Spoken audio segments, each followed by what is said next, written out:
what I'll talk to you about today then is the work that we did with the Cedric Genomics working group, which ran for most of 2022 and was a piece of work commissioned by the Surveillance and Epidemiology of Drug-Resistant Infections Consortium, which I'll touch on in more detail, but this was run through Wellcome. So many of you know me, but I work mostly with enteric pathogens and AMR at a public health level. But this was a piece of work where I actually was seconded and stepped outside of my sort of research to lead an international working group. So why do we want to do genomics for AMR? It's relatively simple. AMR kills lots of people. So these figures have changed slightly since the last time I gave this presentation, because obviously we've had an updated estimate from the Graham collective. But, you know, it really is responsible for a large number of deaths within the infectious disease subset. And also we know genomic sequencing works. So, you know, we've got nearly probably over 15 million SARS-CoV-2 sequences now, which tell us how useful it can be for creating public health action in real time. So as an overview of the talk, I'll go over the challenges and opportunities of genomic AMR surveillance, and then talk about the path forward that we really put forward from the Cedric Genomics work.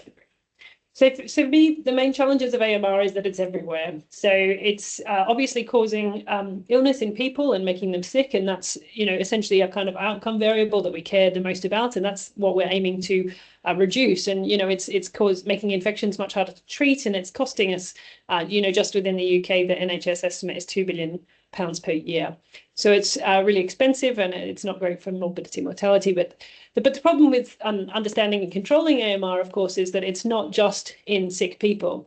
It's also in the guts of those sick people and other body sites. It's also in the guts of the healthcare professionals treating them. It's in the hospital sinks. It's in the cows in the field outside. And indeed, it's even in the field outside.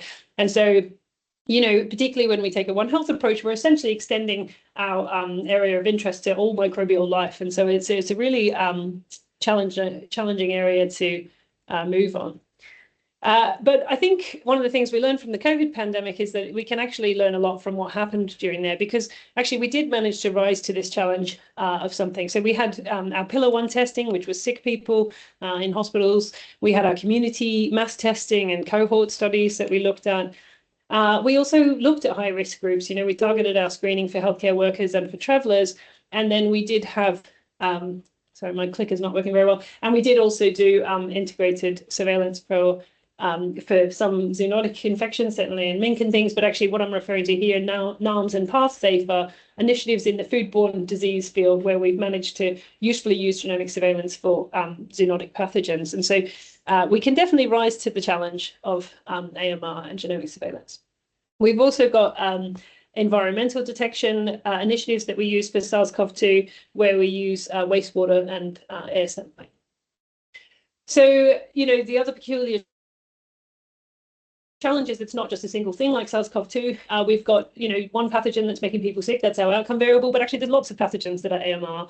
And some of those pathogens, particularly the opportunistic organisms, exist in healthy people as well, that exist in a really rich microbial environment of lots of other bacteria. And of course, with horizontal gene exchange, particularly for AMR, they're all talking to each other. And so, you know, to a certain extent, AMR, in its basis definition of antimicrobial resistance genes, can move freely across these compartments. Many of you on the call will know that AMR can be encoded in multiple ways. So this is a schematic of a bacterial cell with a large chromosome. And you can get these kind of vertically inherited or, you know, de novo mutations in genes that potentially, like a mutation in a drug target, that can cause a resistance change. And then these are sort of vertically inherited. So this is relatively straightforward. It's a bit like how TB evolves drug resistance. And it can be quite Darwinian and relatively easy to track in terms of it can be more like a viral disease. But I think some of the real challenges occur in these horizontal exchanging organisms where you've got, for example, extended spectrum beta-lactam producing Enterobacterales, where that resistance gene can hop about. So it can be integrated into the chromosome. It can exist on extra chromosomal elements like plasmids, and then also a whole variety of plasmids that all have their own sets of behaviors and interactions with bacterial populations. So this is the challenge that we're up against. And this is just a quick point that you know, these resistance genes that we're kind of interested in tracking, you know, there's thousands of them. And so, you know, we really need to be targeted in our approach to genomics and AMR. But we do want to do it because genomics can resolve pathogen subtypes at exquisite kind of resolution. But if we can also look at the different AMR genes that are causing the phenotypes and the context that they sit in terms of those plasmids and chromosomal elements. So we can detect these links, we can differentiate, which means that we can then differentiate AMR evolution from AMR acquisition and then onward spread, such as in hospital settings. And we can also monitor multiple AMR phenotypes and others in parallel. So we, with genome sequence data, we can not just have the AMR data, but we also have data on virulence and things. And that also offers several logistical advantages. So, transferring data rather than transferring isolates can be advantageous and could help surveillance at the highest levels, assuming we can get the data sharing right, which is a challenge. So genomics is actually more valuable for AMR than it is for SARS-CoV-2. And so I think we should, press forward with that. And this was kind of not the intention of the Cedric Working Group, but we did want to look at what is the use case for AMR genomics and what can we do. So I'll touch on why the group was convened, how the group was conducted, and what the main findings were. So the vision for this working group was that it was going to be both retrospective and prospective. So it was going to look at why, the evidence base for AMR genomics, and also prospective, and as well as holistic. So we tiered it to work through health laboratories, health networks at that public health level, and then global One Health. I would say that we restricted it to non-TB, particularly for those reasons that I was talking about just before, whereas, when we don't have that kind of fluctuation caused by horizontal gene exchange. So we're looking at bacteria that are non-tuberculoid. It's also quite advanced where TB is at for genomic sequencing. So what did the working group actually look like? What I'm actually talking about? So essentially, we had a working group that was up to about 100 people. We had 25 core members.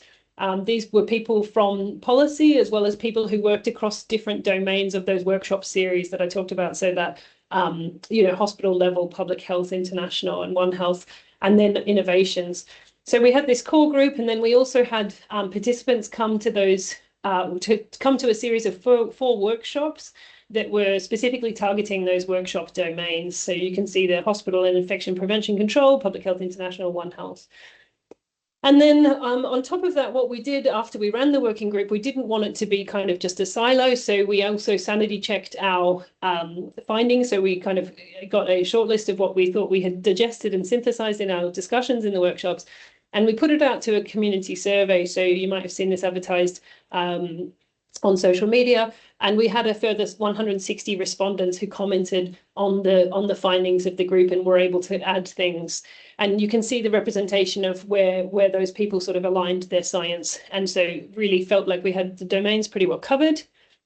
In fact, some of these are the quotations that you'll see throughout the presentation are free from the free text field of the survey. And so people said that you have covered all the points and these are all important. And I would say as well, we made real efforts to try and graphical representation, because obviously the challenges for AMR genomics are different around the world.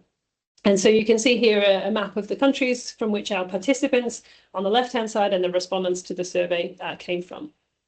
So what were the main findings of the group? So we had these 4 workshops, and we came up with a series of priorities, and then we iterated over them and talked about what we really needed to do to get AMR genomics working for its potential. So the group overwhelmingly agreed that genomics provided that substantially increased resolution and the ability to differentiate between organisms.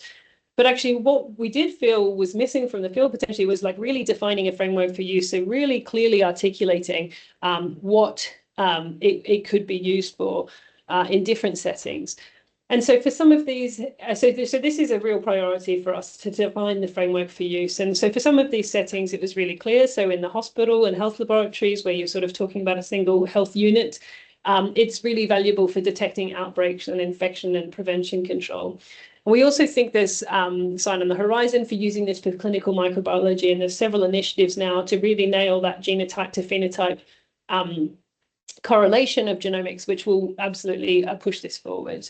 But we did feel that the turnaround times were a little bit of an issue for this in terms of getting actionable information at the patient, in terms of getting actionable information within the course of a single infection.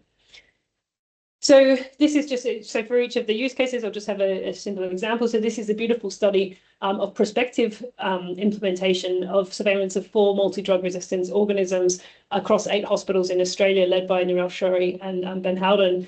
And this showed that this was done in real time, and they were interacting with these hospitals over the course of the study. And they found that, like many genomic studies, that over half of the outbreaks would have been missed. But they also found that the genomics had a major impact on IPC measures. And actually, this implementation had the effect that actually they found that there was a new an organism that they hadn't previously had as a notifiable organism was actually showing substantial transmission within the health networks. And so it actually led to the legislation of a new notifiable organism. So that's where we felt the use cases were for health laboratories. At a public health level, obviously, this can be really useful for detecting emerging threats and shaping and assessing interventions. And so this is where I promote my own work. So this is a study from multiple drug-resistant Shigella, which Lewis has just given you a little bit of an overview of. And on the left-hand side, you're seeing the genome of 3 different types of Shigella, where the colored clades are all circulating in sexual transmission networks. And then on the right-hand side is a single drug resistance plasmid that was actually moving about them. And so actually what you had, rather than 7 different outbreaks, you actually had lots of co-circulating lineages that were sharing a common resistance plasmid. And we just wouldn't have seen this without genomics. And I think other things where that public health level genomics can really come in, as well as detecting those emerging threats, is assessing interventions. So we've now got several studies which show how valuable public health genomics is for example, evaluating vaccine types. So there's a really nice example in one of the outcome papers that talks about Streptococcus pneumoniae vaccines and how they were updated using genomic information, as well as a case study on gonorrhea, where public health genomic data had been used to evaluate a new antimicrobial going into phase 3 trials. And so we really do need this data at a public health level for tackling AMR. Okay, and then as far as One Health use cases goes, the working group really agreed that actually a lot of this was in risk assessment frameworks. So we needed to use this data to be defining what the risks were for transfer of AMR between different One Health compartments, and also for things that it's commonly used for things like foodborne, so importation risks and the risk of transfer of AMR into human populations, as well as environmental monitoring. So can we use environmental monitoring as a proxy for monitoring AMR? And so this is, again, just an example study looking at where this was done. This was a global sewage study looking at the breakdown of different AMR genes found in different populations. And to cut a long story short, what they found was there were significant difference both in the amount of AMR found in these sewage proxies, and also qualitatively different types of AMR in these samples. And so there really is a lot of value being shown, but it is up to us to really define that framework for use. And just a quick note to point out that actually, ideally, you'd be using the same data across these levels. So every isolate that was sequenced in a hospital should be feeding into that public health surveillance, should be feeding into that One Health surveillance. So there's the need for cohesion as well. So the second recommendation of the group was to build capacity, including in hub and spoke models, which comes up to that data transfer. And we felt there was different levels of this. It was certainly really important to point out that collecting isolates was the first step in this, because actually, even getting that level of AMR surveillance off the ground is still happening. This was a really international group, and we just wanted to really acknowledge that actually having the isolates to contribute to genomic surveillance was key. And so it could be that just collecting the isolates, and what you're seeing there is the metadata and the outcome of the genomic surveillance on the right. And so actually you might have a scenario where actually collecting isolates in your spokes and then feeding up to the hubs is your first step onto this, if you like. And then you might end up with a situation where you're referring isolates. So you're not just referring data about the isolates, you're actually sending the isolates off for sequencing. And then crucial to this relationship is getting the data back and getting information on the isolates that you sent, which was very much acknowledged to be a kind of broken part of the system. And then it could be that the spokes move to some sort of targeted sequencing approach, where maybe for certain reasons they're having to sequence in real time. So most of you will recognize these as a nanopore sequencer and an Illumina sequencer. So these are just examples. But the idea that you're doing some sequencing in the spokes and then some in the hubs, and potentially having the hubs move to a training role as well here, where as you progress more and more through having more resource and output for this, which is what that x-axis is. And then ideally you can move to a situation where actually, depending again on resource and throughput, you might have most of the sequencing occurring in your spokes and actually just data going up to the hubs for that sort of aggregate analysis. And so there was this was, quite a heated discussion. There was lots of different feelings and ownership. This was quite a sensitive issue. And I think Kate really showed us one of the other elements, which was about the need to mature relationships about data sharing across healthcare professionals, which we'll come back to. Again, acknowledged as a massive bottleneck in the area was to develop and deliver training in areas. And again, you can see a quote here talking about the scarcity of bioinformatics expertise in LMIC. So a lack of kind of bioinformatics was an issue across the board, and it was really seen to be a bottleneck. And these are just some of the areas in which you might envisage bespoke training. And there was a really long discussion with the group about, and again, this comes to the sensitivities about whether or not we needed people who already work in clinical microbiology and public health to be trained in bioinformatics, or whether it was actually fundamentally that there was a missing job category, that, it was a need for workforce change, or was it a need for workforce training? And actually what we landed on is that actually what we really need to do is focus on competencies. So we need to say, okay, actually here is what people need to know for this to work. And then you decide within your organization, according to your own infrastructure, how you're going to bring that knowledge into the organization. And so it's a really key point, because both are valuable options. The recommendation 4, and I should say that these aren't prioritized recommendations, because as you said, they're all important, but recommendation 4 was to harmonize and standardize surveillance, and there's a lot of work in this area. So this came up in every workshop. All of 4 workshops talked about the need to harmonize and standardize, but the really interesting thing was actually what they were talking about harmonizing differed in each of the workshops. So for example, with the One Health workshop, they were like, okay, well, should we all to actually sequence the same organism? So we were talking about needing to collect the same organism, whereas at public health it was more about how do we harmonize our wet lab protocols, our analysis pipeline, and then right down to the fact that particularly for clinical reporting, these things need to be accredited and validated, and so it was interesting to see how that focus on harmonization differed across the different workshops.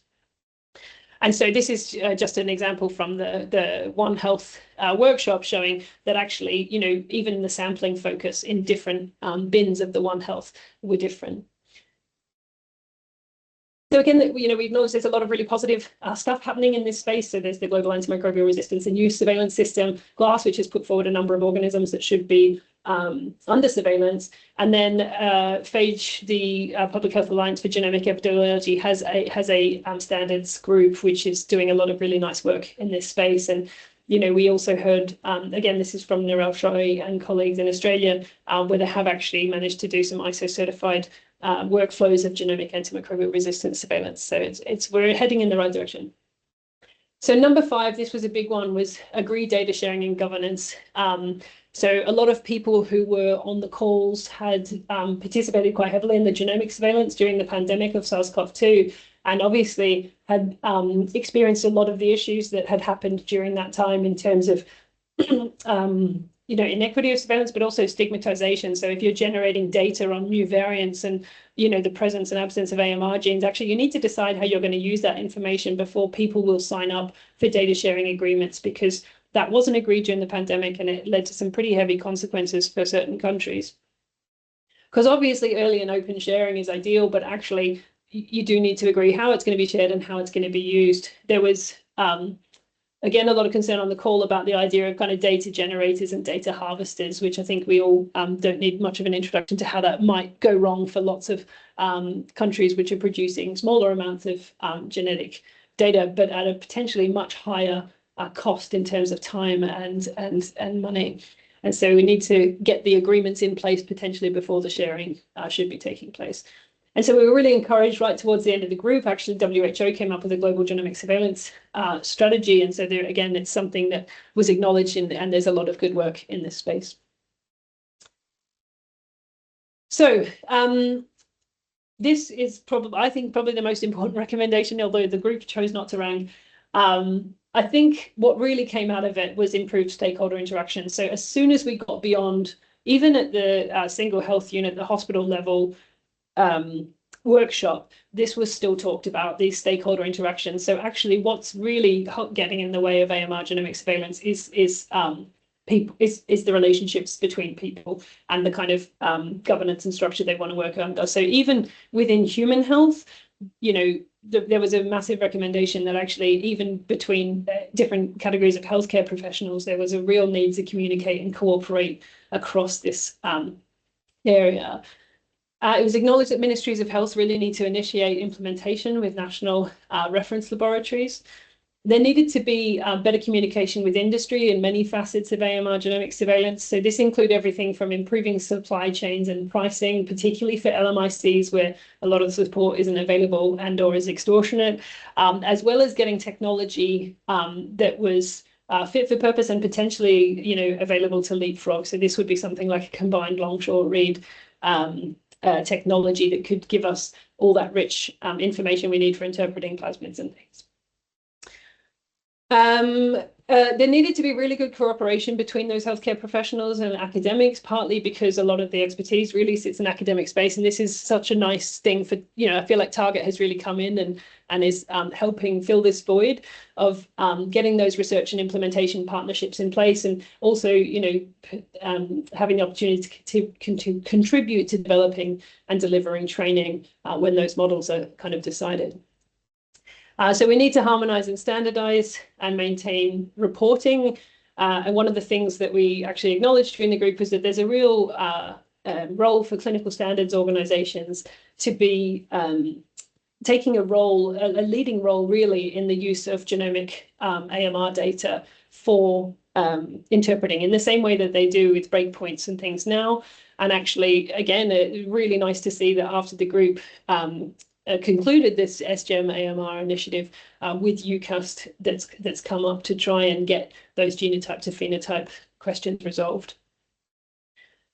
Policymakers and ministries of health really needed to clarify questions that they want answered on AMR for us to be able to, I guess, put forward use cases or for where genomics might fit with that. So there needs to be very clear asks of the scientific and health communities of what is wanted for decision making around AMR. And it was really for them to be leading on data governance as well. This is where the group landed. And also that research funders need to recognize these gaps and to potentially try and fill them, like those academic public health partnerships. You know, I work in public health space and, you know, surveillance constantly falls between the gap of whether or not ministries of health should be paying or whether or not it's true research activity. And it's definitely leaving us behind. And then, you know, it's for us to be articulating and those use cases and advocating for the application of genomics for AMR. So number 7 from the group was funding models and cost effectiveness. So this, I guess this is roughly catching money, but it's really at 2 different levels. So we need robust cost effectiveness studies. So we need to be able to demonstrate that AMR surveillance is cost effective, but this is extremely hard to do. So there was a recent systematic review of all the cost effectiveness studies of whole genome sequencing. And this is a figure from that paper. And it shows you the different variables that they were using to evaluate this cost effectiveness. And you can see that even within this, A, it's a very small collection of studies, and B, they were using largely different ways to actually measure the cost effectiveness. And so we need to even decide a framework for how to do that and what the effective outcomes are. And then the other part of the money, I guess, is that framework for funding. So who's actually going to pay for all of this? Who's going to pay for the implementation? Does it sit with Ministry of Health, which looks relatively straightforward? So if it's human health, then yes, government departments, but then again, at that higher public health level, internationally, who's paying for this? And then also for One Health, it gets very complex, once you take into account private industries, so agricultural industry, for example, who's going to be paying for this surveillance, which we're all purporting to be really, really effective and beneficial. And so, again, timely of the time of the working group was that the G20 recommended to set up a global health system fund that would address some of these really umbrella concerns. Obviously, the climate has changed a little since then. Okay, so number 8 is invest in genomic innovations. So we had this innovation workshop, which was really about the kind of next wave of AMR genomics and how they might influence some of these implementation things, how they might influence some of these implementation activities. And we had 4 parallel discussions about different innovations and how they might influence it. So one would be clinical diagnostics. So this goes back to the idea of genomics in the clinical microbiology laboratory and the prospect that actually we might be able to, in real time, in clinically relevant timeframes, be able to provide AMR information that could actually inform treatment. So that's a really exciting horizon for the field. And again, certainly something that targets are really focused on. And then AMR and gene plasmid tracking. So the idea that actually, as touched on, the idea that, a single AMR organism can rapidly change, and actually the acquisition of AMR can dramatically change the epidemiology of some of these organisms. So, how do we incorporate that AMR gene and plasmid mobility into our surveillance frameworks, which was a really unique challenge for the AMR space. Penultimate is the environmental metagenomics. So this is things like leveraging wastewater surveillance and using useful environmental proxies. And so the challenges here are really to get it to correlate to that outcome variable of sick people with AMR infections that we're trying to address in all of our AMR interventions. And then finally, we talked about machine learning and the significant potential that it had for predicting resistance phenotypes. And then also we felt the other application was in predicting future trends across complex networks.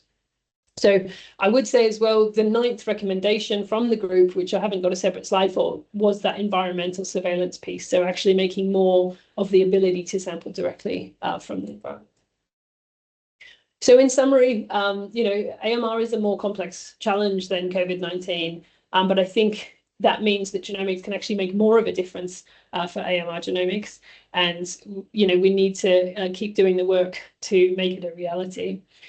So what you're seeing here on the right-hand side is our executive summary that we published just at the end of the group. But actually now we've had the time, so I'm very delighted to have added the extra slide last year, where we published a series of papers on each of the workshops from the group that give a really nice kind of overview of this work.